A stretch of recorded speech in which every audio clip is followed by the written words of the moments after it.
Assalamualaikum warahmatullahi ta'ala wabarakatuh. Waalaikumsalam warahmatullahi wabarakatuh. Saya mau tanya Gus, tentang hakikatnya bid'ah itu apakah yang dimaksud bid'ah? Karena kalau orang Islam itu melakukan bid'ah itu akan masuk neraka, gitu kan? Terus yang kedua, saya mau tanya tentang hakikatnya sholat daim dan bagaimana hukumnya orang yang melakukan sholat daim tapi tidak pernah melakukan sholat secara syariat. Itu saja. Oke. Assalamualaikum warahmatullahi ta'ala wabarakatuh. Waalaikumsalam warahmatullahi wabarakatuh. Al bid'atu dhalalah az-dhalalatu finnar. Makna daripada bid'ah adalah sesuatu yang tidak pernah dilakukan kanjeng Nabi secara syar'i dulu. Zaman Rasulullah, mohon maaf ya nggak ada mic ini, nggak ada, nggak pernah. Rasulullah dahar dengan sendok, nggak pernah Rasulullah itu pakai sepeda motor atau sepeda pancal, nggak pernah. Pakai mobil ya juga nggak pernah. Adanya onta, keledai atau kuda lah gitu toh.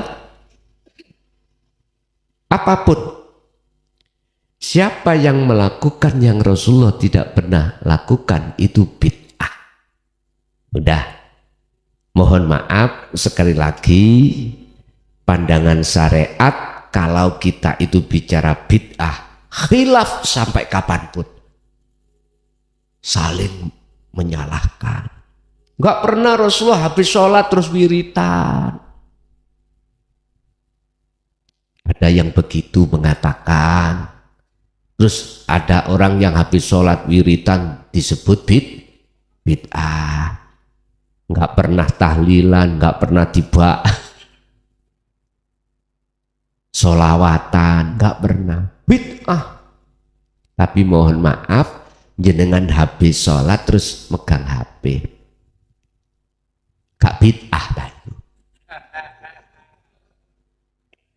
Kita kalau bicara dari pandangan syariat gak ada habisnya Pak, gegeran terus, akhirnya bermusuhan terus. Coba mandang hakikat, apa sih yang dimaksud bid'ah secara hakikat? Udah, saya berangkat dari satu hadis yang mengatakan shollu kama ra'aitumuni usolli. Intinya gini Pak, pada zaman Rasulullah syariatnya dengan sekarang nggak sama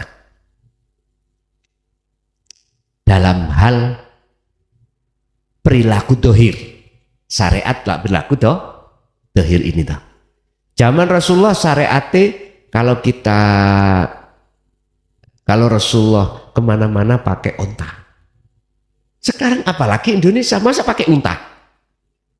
Haji pakai unta. Nggak bisa, zamannya beda Pak. Kita pakai pesawat, kita pakai mobil, kita pakai kapal. Jangan dipersoalkan. Rasulullah dahar dengan 3 jari. Jenengan pakai sendok. Dan jangan dipersoalkan. Yang Rasulullah tidak pernah lakukan itu gini. Apapun perkara lakukan beliau secara fisik, nggak pernah ruhaniyahnya itu jauh dari Allah itu. Berarti kalau kita melakukan sesuatu, hati kita lalai pada Allah, itulah hakikatnya udah.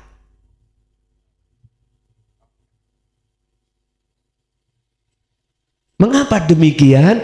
Supaya umat manusia ini, umat Islam khususnya, biar tidak ribut mempersoalkan fisik, dan juga biar ribut naik bagaimana hati selalu ingat pada Allah. Itu maksudnya. Makanya shollu kama ra'aitumuni usolli. Sholatlah kau seperti apa kau melihat aku pada waktu sholat bagaimana. Jadi nggak pernah diterangkan sholat Rasulullah itu hatinya itu wajah tuh terhadap samawati wal ard, mesti terhadap wajihiyah. Lho ngoten lho. Satu. Nomor dua, sholat daim. Sholat daim itu apa? Sholat yang dilakukan ruhaniyah. Hafidu ala sholawah wa sholatil wusta. Ya ini sholat daim ini. Urusan jasmani itu aktivitas apapun, ruhaniyah bila mana wajihiyah berarti itu sholat daim. Sholat hakikat. Pertanyaannya, apakah orang yang melakukan sholat daim aja terus tidak melakukan sholat syariat bagaimana? Menurut saya nggak berani menyalahkan. Saya tidak berani menyalahkan. Karena ayatnya wa ma khalaqtul jinna wal insa illa liya'budun. Saya memandang dari sisi hakikat, saya tidak berani menyalahkan Pak. Karena segala aktivitas apapun yang beliau lakukan, ruhaniyahnya itu duduk di tajalli. Duduk di tajalli. Beda kalau mandang saya dari sisi syariat. Beda. Ayatnya juga jelas. Al-Baqarah 238. Hafidu jagalah ala sholawah ing atasi ay al maktubah, yang disebut sholat 5 waktu. Jagalah berarti kewajiban. Tapi lupa kita ada wassolatil wusta. Jadi di situ nggak putus. Ada wawu ataf menyambung, menyertakan wassolatil wusta dan sholat tengah. Ini nek sampean lihat dari Al-Qur'anul Karim tafsirannya, ada ulama yang mengatakan asar dan lain sebagainya. Bukan. Lihat di dalam Al-Qur'anul Qadimnya. Itu sholat daim. Sholat yang dilakukan ruhaniyah, menghadap pada Allah. Ini. Makanya jangan heran kalau sholatnya sopo wae, bah kiai, bah santri, bah tukang maling, bah tukang gak maling. Waktu sholat ya isinya samawati wal ard. Gak bisa Pak, kawan khusyuk gak bisa. Gak usah ditutup-tutupi, konangan sendiri kok. Sebab innallaha ya'lamu ma fis sudur. Apalah Pak kalau kita itu nutup-nutupi? Apa manfaatnya? Justru kita malah semakin jauh pada Allah. Orang yang baik itu bukan orang yang selalu berbuat baik. Orang yang baik adalah orang yang berbuat jelek, mengakui kejelekannya, dan untuk ke depan tidak berbuat jelek. Nah itu. Jadi Bu, kula mboten saged nyalahke jikalau kula mandang dari sisi hakikat. Mboten salah, karena dia itu memakai sistem majetubun, mungkin pakai sistem apa? Illa liya'budun. Tapi kalau si syariat harus dijaga ini. Setelah itu waqumu lillahi qanitin, jagalah itu dengan khusyuk. Nggak bisa kita sholat 5 waktu khusyuk, nggak bisa kalau al-wustonya tidak disertakan. Mboten saged. Tetap di sini wedhus sapi, apalagi nih jenenge belean ya. Yang ketepatan kita itu ada indikasi darah rendah, wedhus Pak diarep-arep. Tapi kalau kita punya darah tinggi, sapi. Allah ya karim. Oke, Ibu masih ada? Ada lagi Bu? 3 lagi Bu. Assalamualaikum warahmatullahi wabarakatuh. Waalaikumsalam warahmatullahi wabarakatuh. Nun sewu Gus, mungkin saya sudah terlalu banyak bertanya. Cuman ada satu hal yang sering saya pikirkan, bahwa semua perbuatan itu kan perbuatannya Allah Gus. Semua Allah. Terus bagaimana dengan sifat Allah yang maha adil? Sebab Allah memberi hidayah kepada orang yang dikehendaki diberi hidayah. Ada juga orang yang dimakomkan untuk tidak diberi hidayah. Terus letak keadilan Allah itu di mana? Sementara saya sering mengikuti dari para ahli ma'rifat bahwa yang orang-orang terpilih itu hanya sekian persen aja, bahkan dikatakan hanya 1% orang-orang yang terpilih untuk mendapatkan hidayah tentang ilmu tauhid atau ilmu ma'rifat. Itu pertanyaan saya, Gus Matur nuwun. Assalamualaikum warahmatullahi wabarakatuh. Waalaikumsalam warahmatullahi wabarakatuh. Sebelum kita masuk dalam ayat penetapan hukum Gusti Allah itu, kita harus mengurai dulu asbabun nuzul. Mengapa kita kok hilang rasa haus?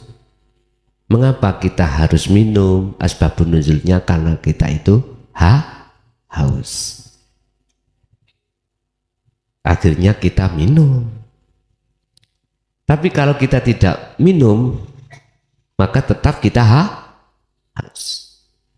Asbabun nuzulnya. Makanya ada sami'na wa ata'na wa sami'na wa asoyna.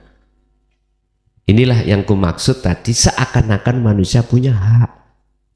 Punya hak. Menurut proses syariat, seakan-akan kita punya hak. Tapi jikalau jenengan lekas langsung masuk melewati proses, artinya ke akad, semua wayang baik, wayang jelek maupun wayang bagus masuknya satu kotak. Itu masalahnya kalau sudah ke akad lah gitu toh. Makanya katanya Abu Nawas, Gusti kula mboten pantes, saya enggak cocok kalau dimasukkan surga karena dosa saya terlalu banyak, dan juga saya tidak kuat kalau dimasukkan neraka. Berarti solusinya diampuni terlebih dulu. Ngoten lho, politiknya ngoten. Politiknya gitu. Jadi Bu, letak keadilan Allah justru satu disesatkan, satu diberikan petunjuk. Asbabun nuzulnya apa? Nah ini kita urai. Mereka yang disesatkan karena sami'na wa asoyna, mendengarkan tapi tidak percaya alias mengingkarinya.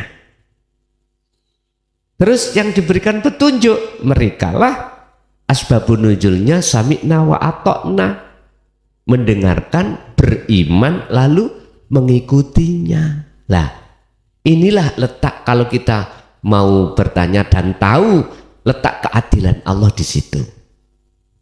Letak keadilan Allah di situ.